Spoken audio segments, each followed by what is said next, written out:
Okay, so we are on. Thank you so much again, Claudia, for doing this for the community. And the floor is yours. Thank you so much. Welcome to this session number 2 on the open source quantum software tutorials. We are going to continue. Now we are going to talk about systems with more than one qubit and how can we operate on them. So we are going to review some quantum gates, and after that we are going to talk about entanglement.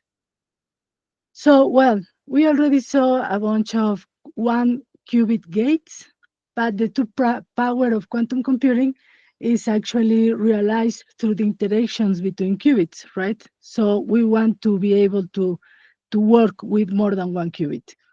So first things first, we are going to install Qiskit, including its visualization extension.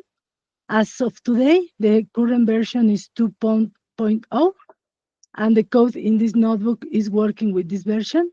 And when installing PennyLane, as of today, again, is the current version 0.41. So all the code works with the latest versions of these two frameworks. So we need to define a state that contains more than one qubit. So for that, we are going to use the tensor product. This is the operation that is allow us to construct the corresponding space. So if we have two qubits, for example, let's say in general, these two vectors A and B, and we are going to perform this operation called tensor product that is represented by this symbol, and the operation is going to be in this way. We are going to take the first element in the vector in the left and multiply it with the whole vector on the right. So we are going to have this, and after that we take the second element on the left and multiply by the whole vector on the right. So at the end, we are going to end with 4 elements. So the space generated by this tensor product is going to be a bigger one. So in general, we are going to have 2 to the n elements, where n is the number of qubits. And each qubit, as we remember, contains 2 elements in its vector representation. And the same thing we are going to do with the matrices that represent quantum gates. So in general, we are going to create a matrix that is going to be valid in order to operate to this bigger space. So for example, we take 2 matrices that are 2 by 2 each one, and we are going to generate a 4 by 4 matrix. In that sense, we are going to be able to multiply this matrix with a 4-element vector. So the multiplication, the matrix vector multiplication is going to make sense. So the corresponding operation needs to have the correct size to operate with the current state space. So when we are talking to in terms of qubits, we are going to generate the 2-qubit space in the same way as just we say. We are going to take, for example, qubit in the state get 0, and a second qubit in the state get 0. We are going to perform the tensor product. This is a short way to write the same expression. And with this, we are generating the corresponding 4-element vector that is for this 2-qubit in the 0 state. So we can have all the 4 possible combinations in this case. 0, 0, both qubits in the get 0 state, or 0, 1, one of the qubits in the get 1 state, 1, 0, and 1, 1. So here we can see a pattern. This number in decimal is 0, so the position of the number 1 is in the 0 index. This corresponds to a number 1. 0, 1. This is where the number 1 is located. This corresponds to 2, 0, 1, 2. And this corresponds to 3, 0, 1, 2, 3. So this representation in decimal is going to tell us the position of the number 1 in the whole vector that represents the corresponding space. So, for example, when we have 3 qubits, the vectors must have a size of 8 elements. And the pattern is going to be the same. This is just because we are working with the basis, the computational basis. Computational basis composed by Ket0 and Ket1. So when we have the 3 qubits in the 0 state, all of 3, we are going to have the number 1 in the 0 position. This is in the 0, 1 position, and this, for example, is in the 6th position, 0, 1, 2, 3, 4, 5, 6th position, and so on. This is a quick way to see in where we have to write the number 1 that corresponds to the current combination. For example, this corresponds to 3, 3rd position. So, and so on. That's why we use the Dirac notation, this Ket, because we don't want to write down the whole vector each time. It's going to be really messy if you want to write all of that. Imagine if we have, for example, n equal to 10 qubits, the size of the vector is going to be 2 to the 10th. So there is a lot of zeros and just 1 somewhere. So that's why we prefer this notation, the Dirac notation. So this is how we create the corresponding space according to the number of qubits. And as I mentioned before, we need to have the matrix that represent the operation in the correct size to perform the corresponding matrix vector multiplication in order to help evolve our quantum state. So if, for example, I want to apply the Hadamard gate, H gate, to a system of 2 qubits, if I write it like this, it is not clear to which qubit I want to apply the H gate, right? So I need to write this very explicitly.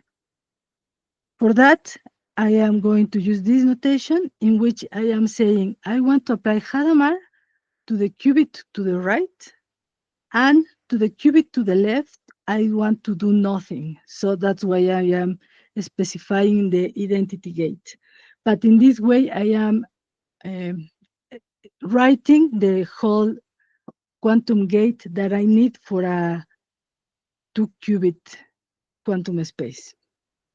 So this gate, this is going to be a gate that can operate against 2 qubits, and the corresponding matrix for this is going to be the one that I can calculate after taking the tensor product.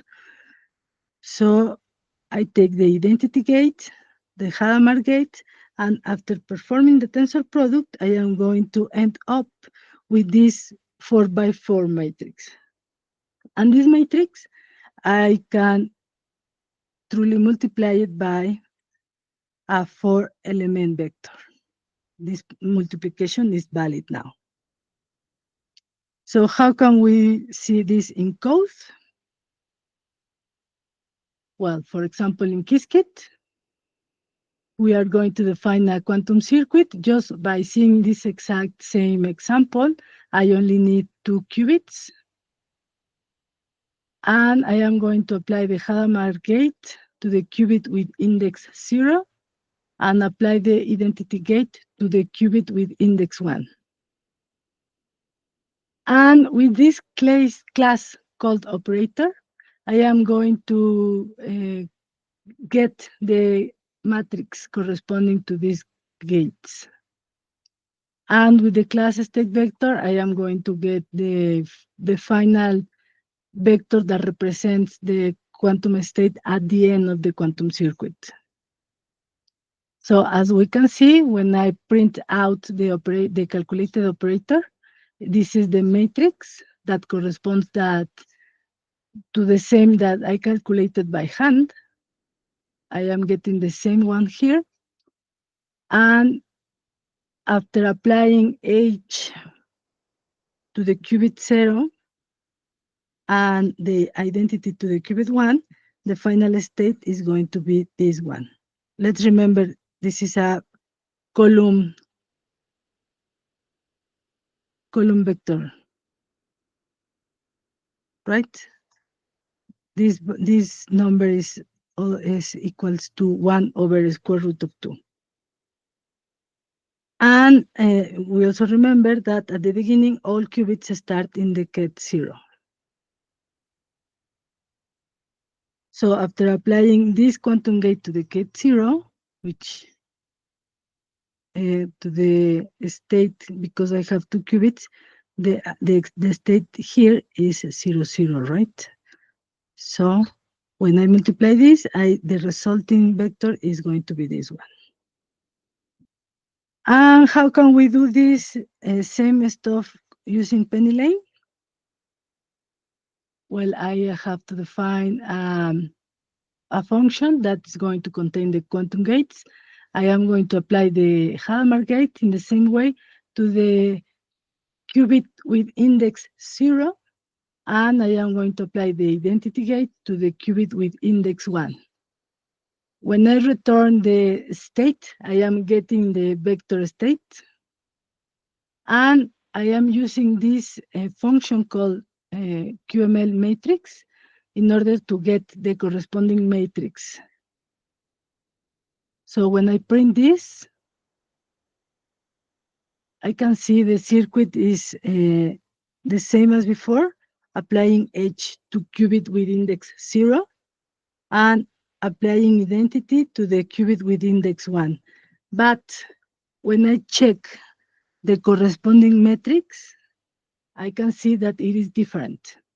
It is not the same that the one I calculated by hand, or it also is different to the one that Qiskit returned. So what happened here? Well, the order of the qubits in the two frameworks is managed in the inverse way.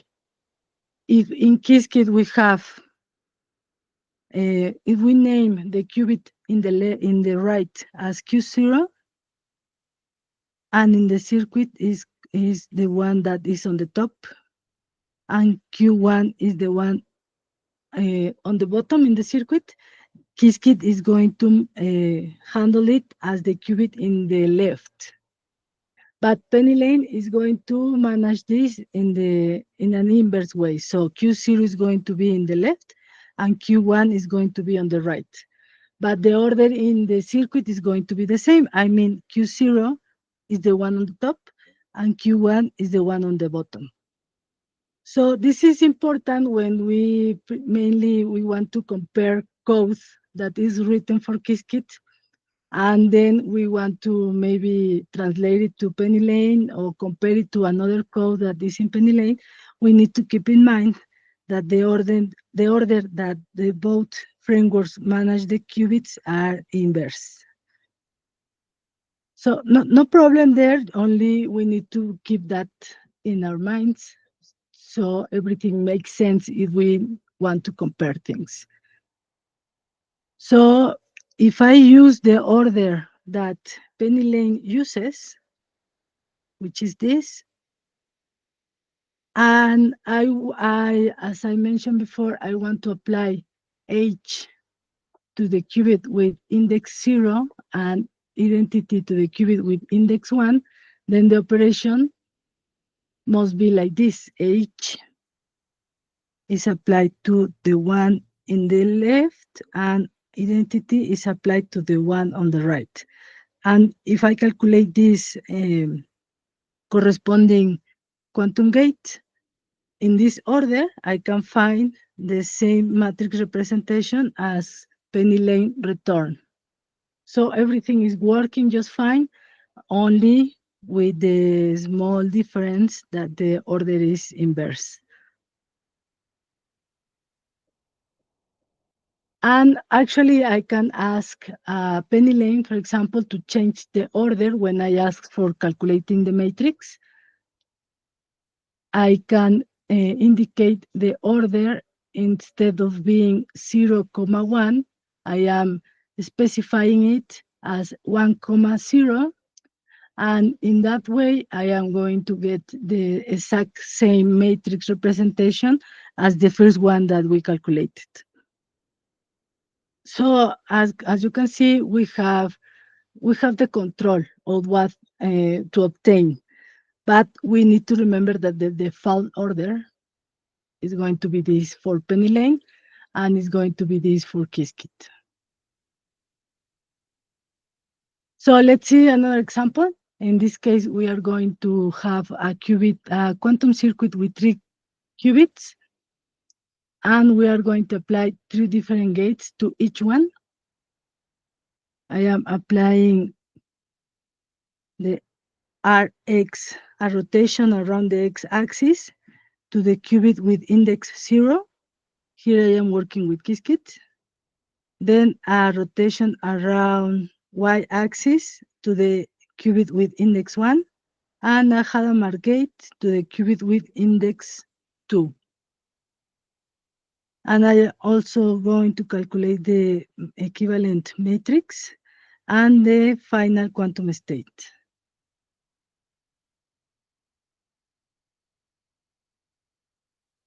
So the circuit is really simple. The matrix is going to be matrix that contains 8 by 8 elements. In this case, the matrix makes no much sense. I mean, there are a bunch of complex numbers. Actually, makes no much sense to actually see the content of the equivalent matrix. This is just an example that we can generate the operator, but actually is not really useful at the end. And the resulting quantum state is going to be this one. Also is a vector that contains 8 elements because we are working with 3 qubits, so 2 to the 3 is equals to 8. And in the same way, we can increase the number of qubits. So this is what happens when we apply a 1 qubit gate to a system that contains more than 1 qubit. But we can actually have quantum gates that works with 2 qubits as inputs.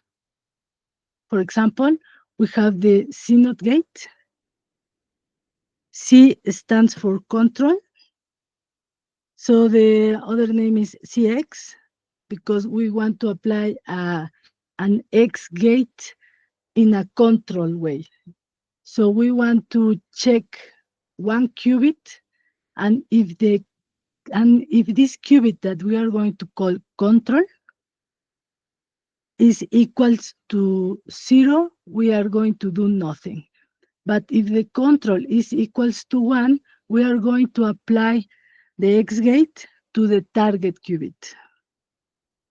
So for example, if we have these 2 qubits and we are making the one on the left as the control, and the one on the right is going to be the target. So if the control is equals to 0, we do nothing and the final state remains the same, right?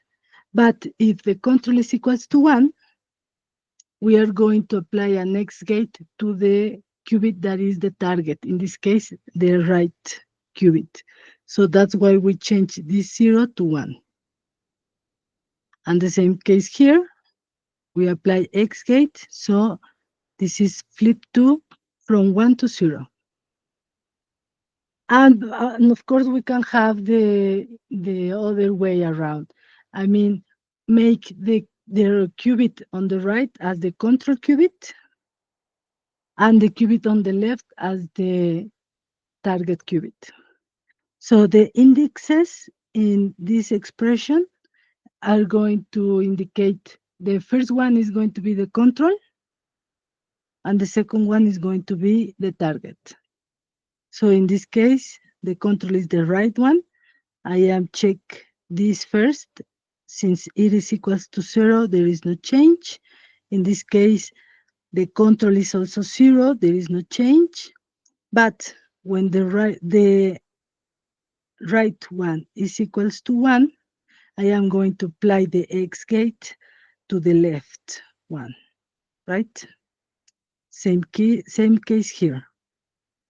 I am changing from 1 to 0. So in general, I can decide which qubit is going to be the control and which qubit is going to be the target. And in order to generate the corresponding matrices, I am going to check which case I want to write down as a matrix. The first one, when the control is the left, I am going to review the transitions. I am moving from state 00 to state 00. So this is where I write the number 1 in the matrix. I am checking that if I am starting in 01 and I am, after applying the gate, ending in the state 01, this is where I am going to put the number 1. But for example, in this case, if I am starting in the state 11 and I am ending in the state 10, this is the starting point, the ending point. This is where I am going to write the number 1. So in this way, we can generate the corresponding matrix by checking the transitions. In the other control version, the CNOT, in which the qubit control is on the right, I can check that, for example, the transition, if I start in the state 00, I am ending in the state 01. So 01, this is where I am writing the number 1. And I can check all the cases. And as we can see, the matrix for the case in which the control is the qubit on the left is going to be this matrix. And in the case when the control is on the right, the corresponding matrix is going to be this. So the matrix is not fixed. It's depending on which one is the qubit is the control and which one is the target. So when we try to write code for this, it's really easy. We are going to apply the method .cx, control X, and we are going to specify in the parameters. The first one is going to be the index of the qubit as is the control, and the second is the index of the qubit that it is the target. In these parameters are always the same. First, I'm going to specify the control, and next I am going to specify which qubit is the target. So the corresponding symbol is this one.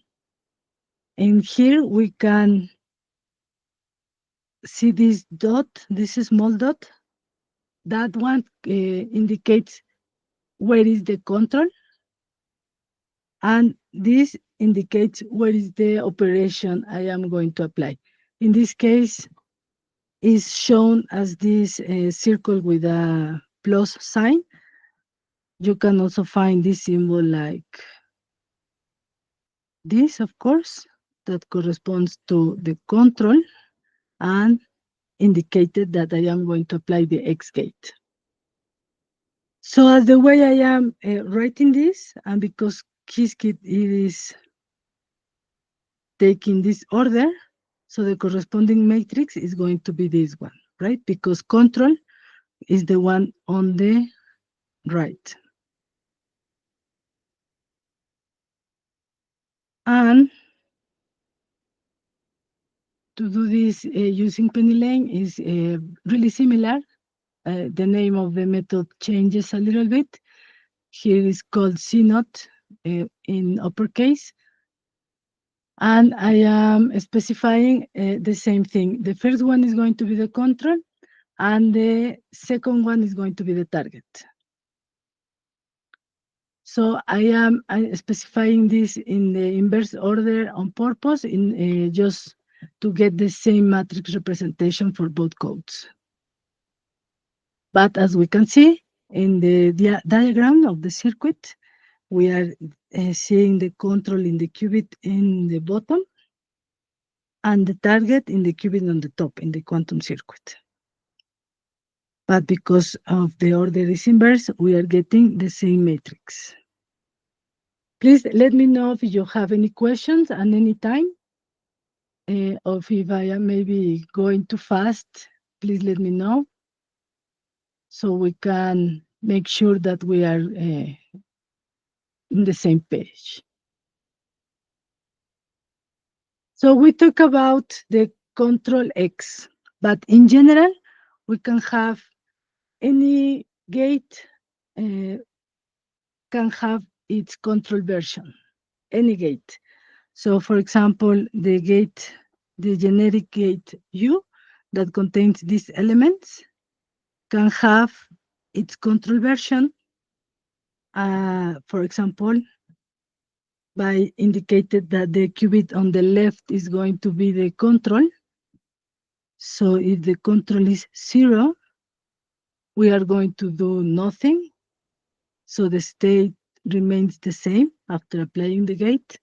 But if the control is 1, we are going to apply the corresponding gate, in this case, the gate U, to the qubit that is marked as target, in this case, the right one. So we apply U to the qubit that is in 0, and in this case, we are going to apply the gate to the qubit that is in state 1. And because this is in state 0, for example, if we multiply this by state 0, we are going to get the elements, these 2 elements. That's why I am having this. But if instead I multiply by the gate 1, I am going to get these elements, and this is the result.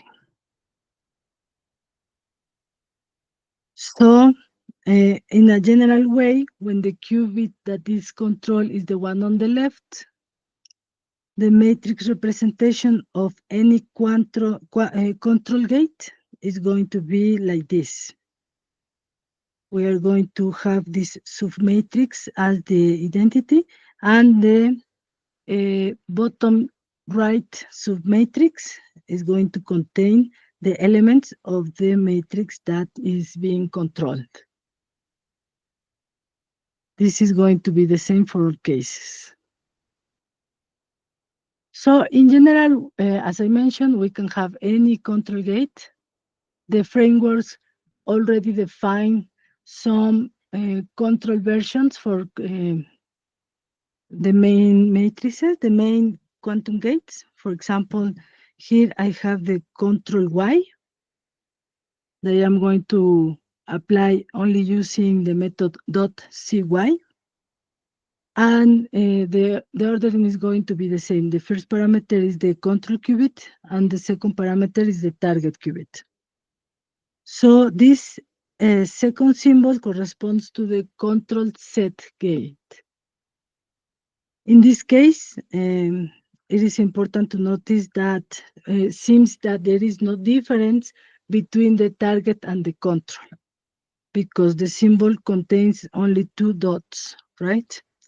This is because when we apply a control set gate or a control phase gate, like this one, we only care about the phase that is going to be between the 2 qubits. So there is no relevance in knowing which one was the control or which one is the target. We only care about how much phase the 2 qubits differ from. But for example, of the case of the control X, as we saw before, the symbol is this. We have a control H, control Hadamard. We also have control rotations, control Rx or control Rz. We also have control Ry and so on. And this is just an example that we already have defined the basic quantum gates in its control versions. With PennyLane is the same. We also have predefined these quantum gates that are controlled, because are the basic ones, right? This control P for phase,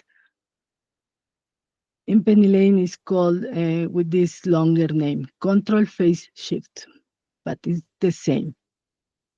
So when we print the circuit, we can see a very similar representation.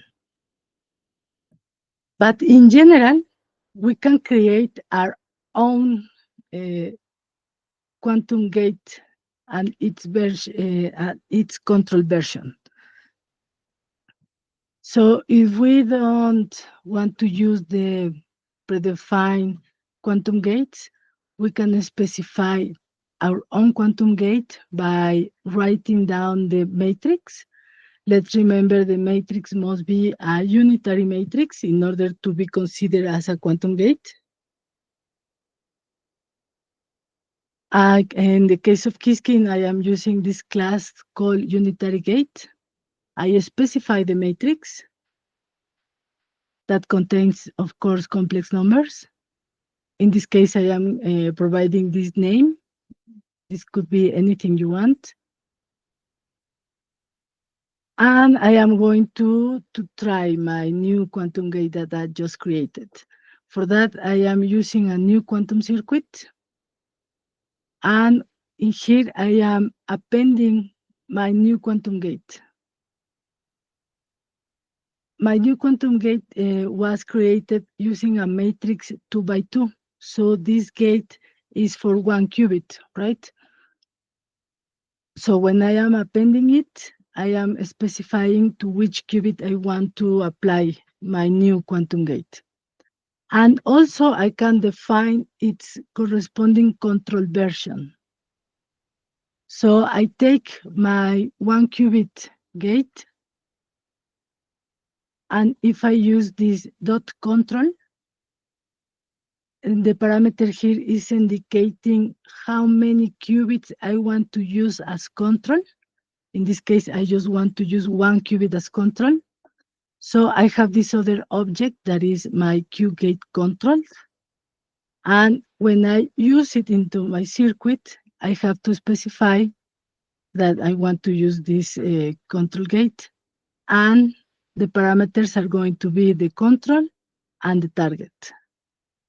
Because this is since it's a control gate, now this operator corresponds to a 4 by 4 matrix, right?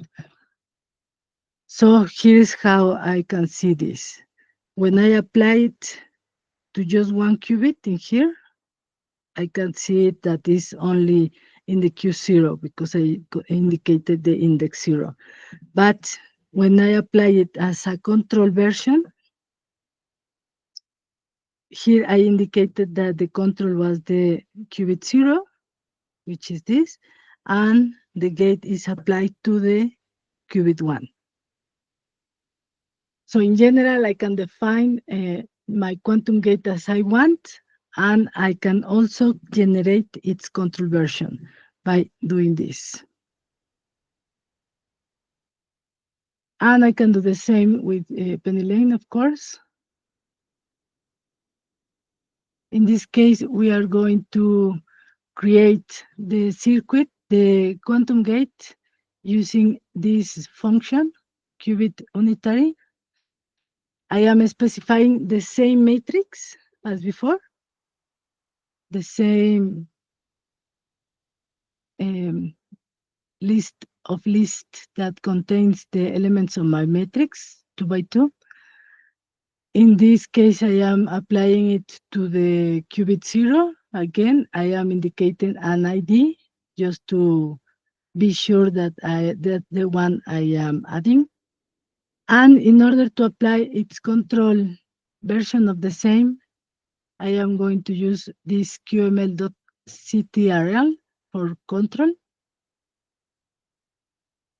And here I am created again the quantum gate and indicated who is the control. In this case, the qubit with index 0 is going to be the control. So I have all this flexibility, but with these both frameworks, I can define my own gates and define its corresponding control version of the gates. So what else can we do with more than one qubit? We can perform a swap. The swap gate is going to do what its name indicates. We are going to interchange the states. For example, here,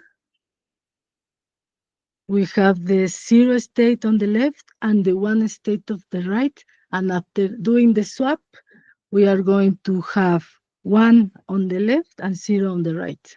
It's interchanged.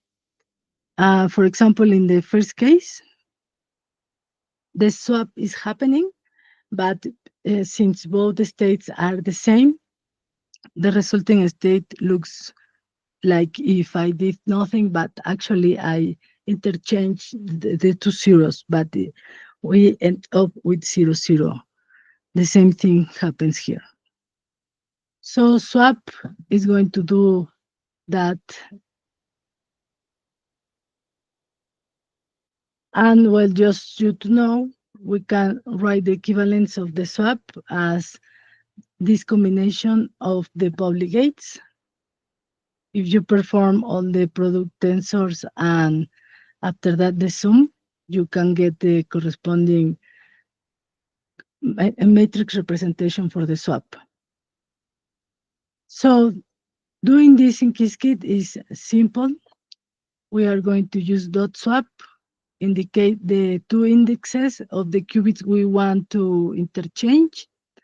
The symbol is going to be this, and these two x's represents to which qubit I want to use for the swapping. And in the case of PennyLane, it's also really simple. Dot swap, and the symbol is pretty standard, so it's the same one. So I can work with 3 qubits also, right? For that, we have these standard gates. For example, this double control X. This gate is also called Toffoli. In this case, we are going to take 2 qubits as control, and if both of them are equals to the get 1, then the target is going to be applied an X gate. Only in that case. So for example, I am taking the 2 qubits on the left as control. 0, 0 is not going to apply anything. 0, 1, I cannot do that because I need both controls to be equals to 1. So I am going to do something until these ones, in which both controls are equals to 1. So in this case, I am going to apply the X gate to the qubit on the right. So that's why this is 1 now. And in this case, I am changing from 1 to 0. And in the same way, if we still need to work with 3 qubits, we have a C-swap or control swap, also called Fredkin gate.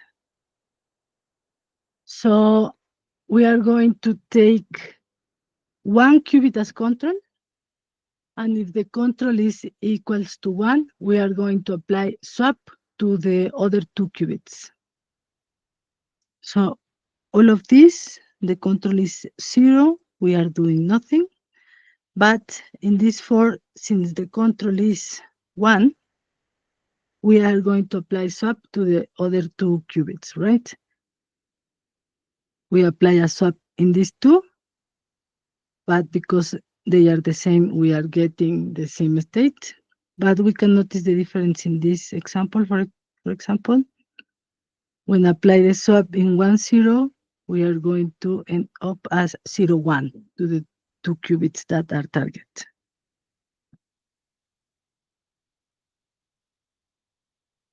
So in Qiskit, we are going to use .ccx, double control X, which means the TOEFL. In the first parameter is the first 2 parameters are going to be the controls, and the third parameter is going to be the target. And as we can see here, I have all the freedom on deciding who is the control and who is the target. I mean, the qubits doesn't have to be next to each other. In this case, we are saying that the controls are the qubits with index 1 and 5, these 2. That's why the symbol is a dot. And the target is going to be the qubit with index 3. So I can have any combination I want, any combination I need, in deciding who is going to be the target and who is going to be the controls. And of course, in this example, we are using 6 qubits, but I can do this with any quantity of qubits.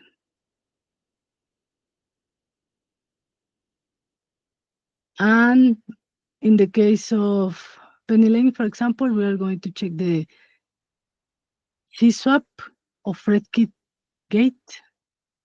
In the same, the order is going to be the same. First index is going to define the control. In this case, I only need 1 control. And the next 2 parameters are going to indicate the targets. In this case, which qubits I want to perform the swap. And in the same sense, the qubits doesn't have to be next to each other. In this case, I want the qubit with index 0 to be the control and make the swapping between qubits 2 and qubit 5. And I can do whatever combination I need.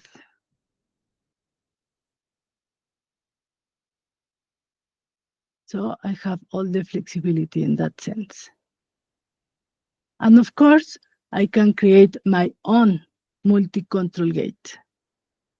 Before I create a control gate that has only 1 qubit as control, but I can decide how many controls I want. So when I do this dot control, the parameter indicates how many qubits I want to control my gate. In this example, I am going to use 2 qubits as control, but I can specify here any number I need. And the way I am creating this custom gate is through another circuit. So I am generating this circuit in which I am applying X gate and H gate. Here I am saying Q0 and Q1, right? These are these instructions. So all this circuit is going to be wrapped up as a quantum gate. I am indicating that I want to use the variable name custom Q gate. So all this circuit is a gate by itself. Then I am saying that all that new gate is going to be controlled by 2 other qubits. So at the end, I need at least 4 qubits. That's why I am defining another quantum circuit in which I am going to use my custom gate.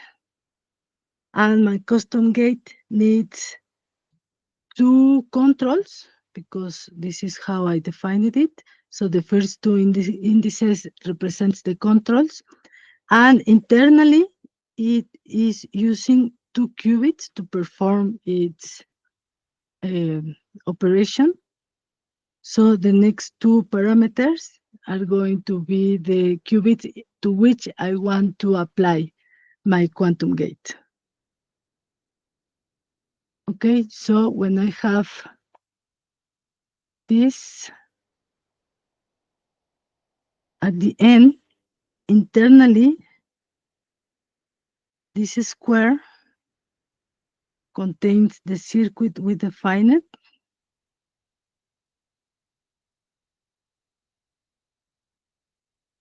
As I mentioned before.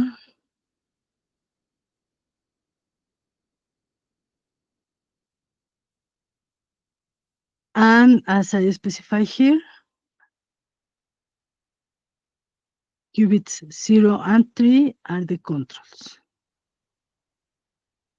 And with these numbers, I am indicating the mapping. So the qubit that internally is Q0 is going to be used with Q1, because this is the parameter here. And the qubit that internally is the qubit 1 is going to be mapped to the qubit 2 that I specify as parameter, at this second parameter. So I can define the quantum gate in the size I want, the size I need. I can do it by specifying the matrix directly, or I can do it by specifying an internal quantum circuit. And then I can define as many controls as I want.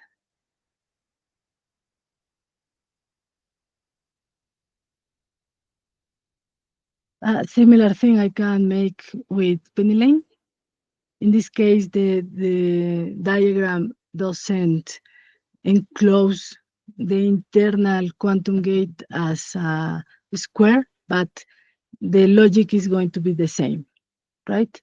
Here is going to be the inner part corresponding to this. And I am going to use all of this definition inside another quantum circuit. And I am going to use it as a control gate with two controls, 0 and 3, the same thing. In this case, I am just seeing the content, but the code is equivalent.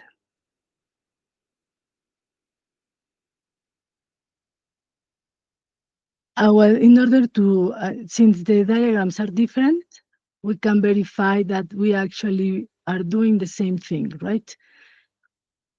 I can get the matrix representation in the case of Qiskit, and also I can get the matrix representation in the case of PennyLane. So in order to make the matrices to coincide, I am inverting the order when I get in the matrix for PennyLane, because as we mentioned before, the order between Qiskit and PennyLane are reversed. So when I check if the two matrices are the same or not, we can see that, yes, of course, two matrices are the same. So this circuit is equivalent to this one.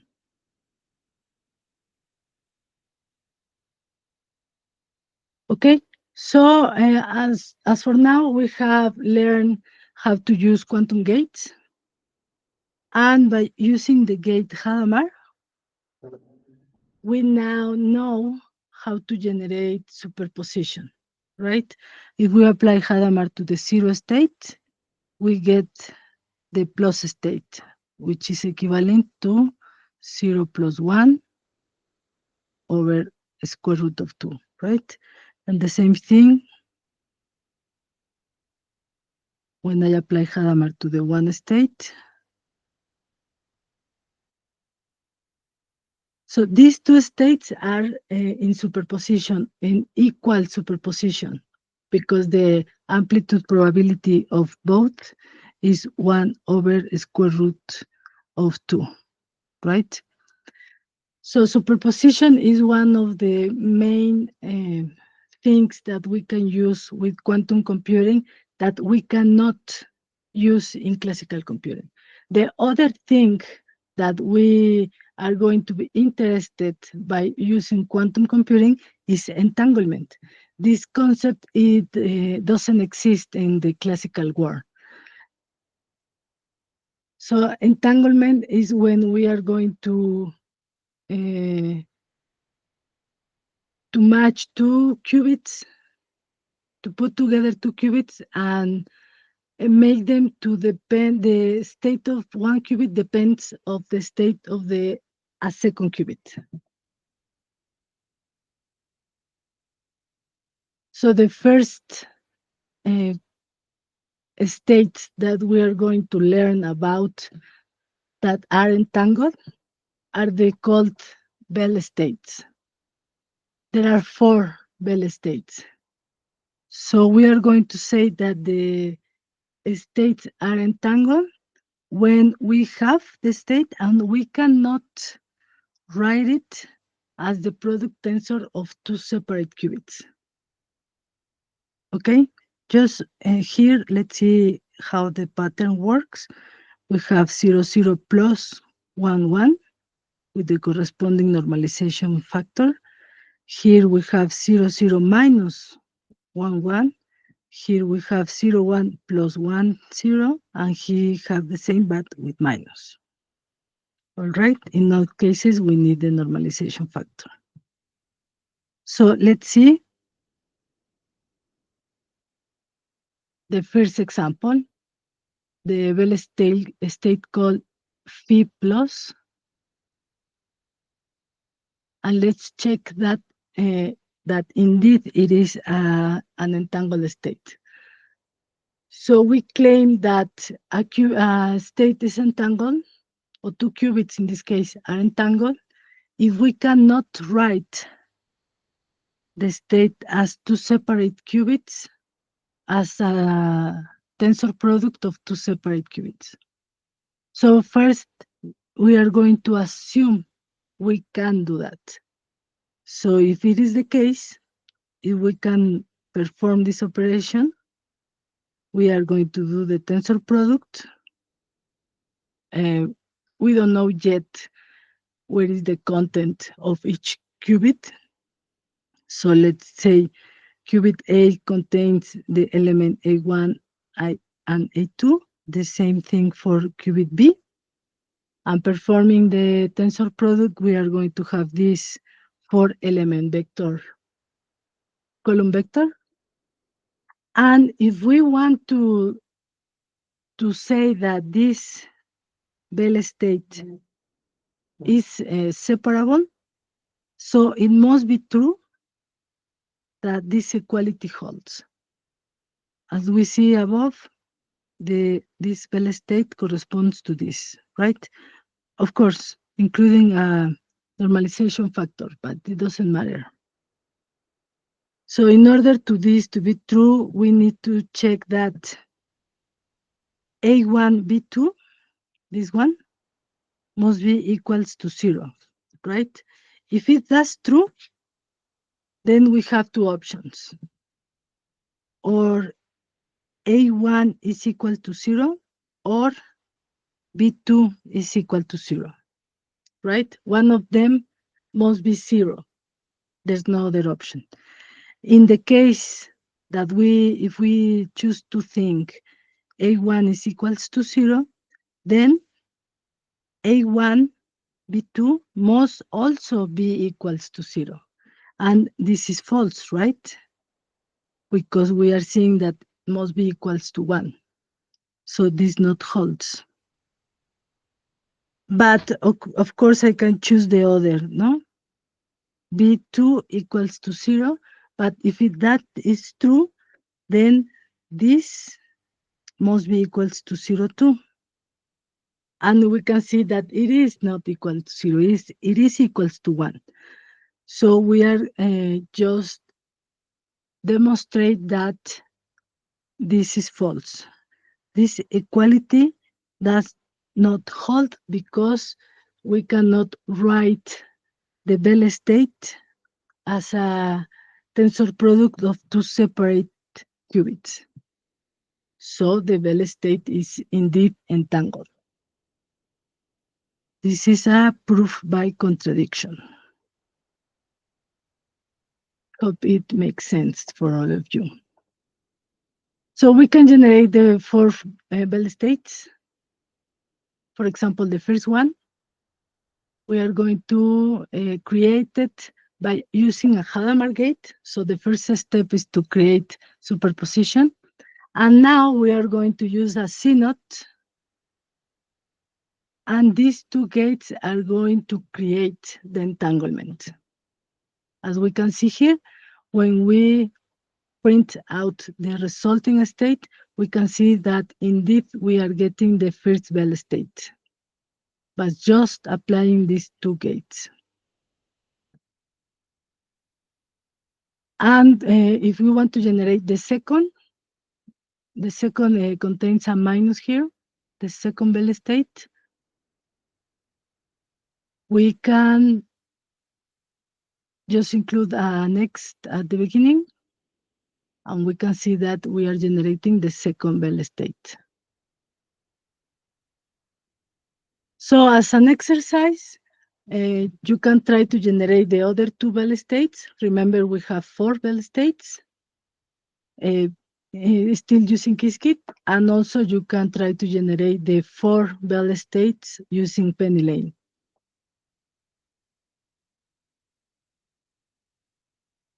So the Bell states are entangled states that use two qubits. But we can have more qubits that are entangled. For example, the Greenberg-Horn-Zeilinger states, or GHZ for short, are going to be the states for 3 qubits or more. So this is the general form in which we are going to write them. And for example, for the case for n equals to 3, this is the more famous GHZ state. And basically, we are going to have all zeros, and the other part is going to be all ones. How many? Well, depending on the value of n. So this state is also entangled. You can demonstrate by following a similar way as in the previous exercise that indeed this is an entangled state. And we can generate this state with these gates. We are going to set superposition. Then we are going to translate to pass the state to the second qubit. I'm going to pass the state to the third qubit. And as we can see here, at the end, we are actually having the GHZ state, right? This is also written as 1,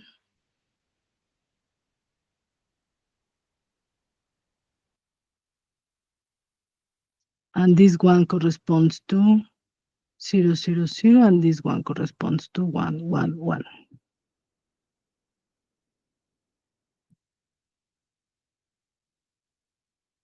And of course, if we choose to use n bigger than 3, we can generate bigger entangled quantum states. When as an exercise, you try to generate the GHZ state for n equals to 4. Since the example is made in PennyLane, you can try using Qiskit. And finally, another type of entangled states are the W states. And in this case, we are going to have the states that have a 1 in each position. For example, for the case of W3, where we have 3 qubits, we have a 1 in the position to the left, then another 1 in the middle, and finally a 1 on the left. And so on. We can have for any quantity of qubits. The idea is to have a number 1 on each of the possible positions. And this, of course, is an entangled state. You can check it in the same way. And we can have in a general form. For example, we can also have different amplitude probabilities, and we can still name it as a W-like quantum state.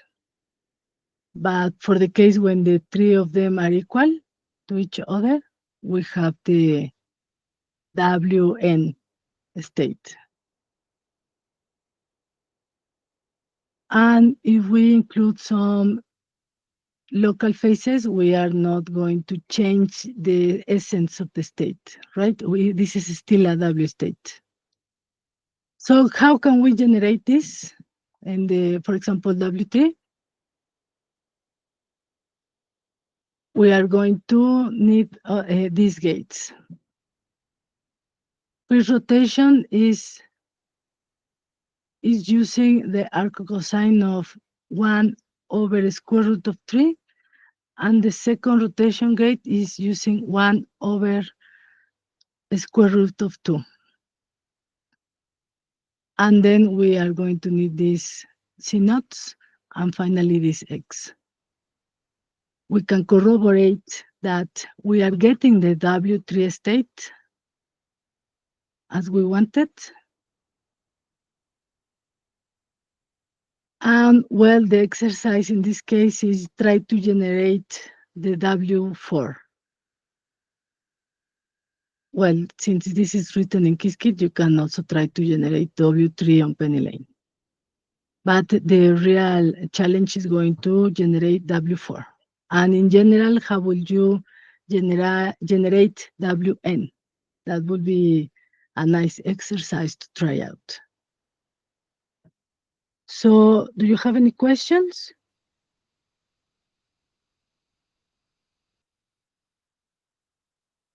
I didn't mention, I think I left you the link of this notebook in the chat.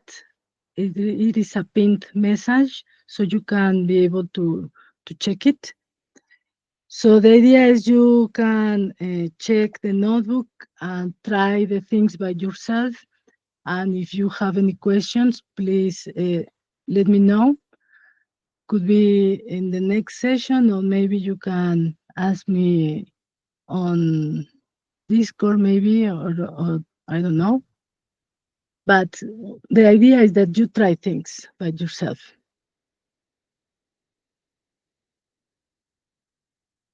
So this is all from my side.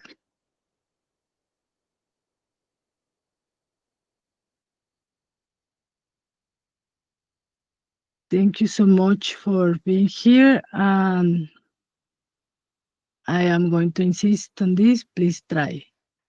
Please try to run the code. Please try by modifying it. That's the way you are going to learn in a better way.